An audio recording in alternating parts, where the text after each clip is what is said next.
400 million years ago, leafless plants were flourishing like never before. But a dramatic transformation of the atmosphere was about to throw plants into a global crisis. Not only would it change their shape, it would change all life on our planet. The early plants had become victims of their own success. They were gorging on so much carbon dioxide in the atmosphere that they were using it up. Levels plummeted by 90%. Without enough of this vital gas, plants began struggling.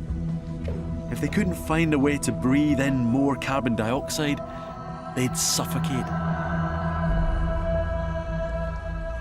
The early plants like these gorgeous ferns here, came up with a remarkable new structure.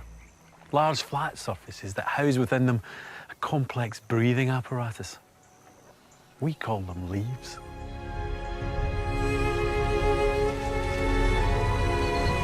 Leaves were the answer to all plants' breathing problems.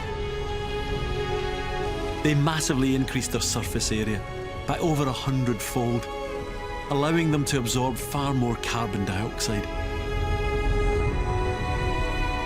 Now, for the first time, shade was cast by a beautiful and delicate canopy, like these Dicksonia. The key to this advanced breathing apparatus is on the underside of each fern leaf. They're microscopic holes called stomata. Filmed in action with an electron microscope, this is them opening and closing, speeded up 140 times.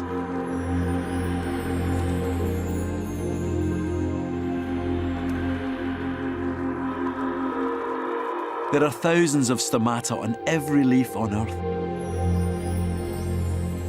They allow a single fern to breathe in 5 litres of carbon dioxide a day.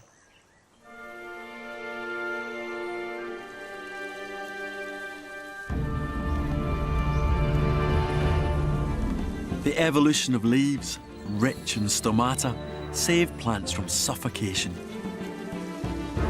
But leaves also allowed plants to capture more light. This in turn fueled fierce competition, each plant desperate for the sun's rays.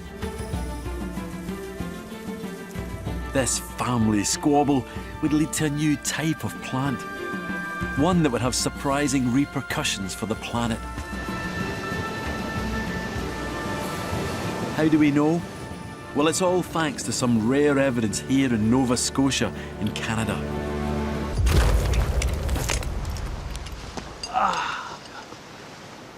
These fossilised remains are just spectacular. I mean, look at the texture here. You can tell it's a plant, but this isn't some big shrub or overgrown fern. You can see here, look, you can get traces of bark. And down here, you can see there's some roots coming off. This is completely extinct. You don't get this anymore. But what I'm actually crouching beside is one of the planet's very early tree trunks. And not just one tree, because look here. There's another one here. There's another one there. This is a fossil forest. These lepidodendron trees had strange diamond-shaped bark, each diamond sprouting a needle-like leaf.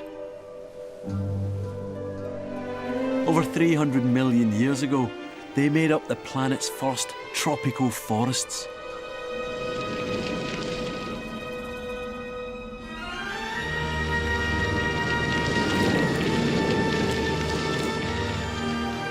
Found in swamps throughout the Earth's tropics, these first forests were so extensive, you'd have seen a band of dark green from space.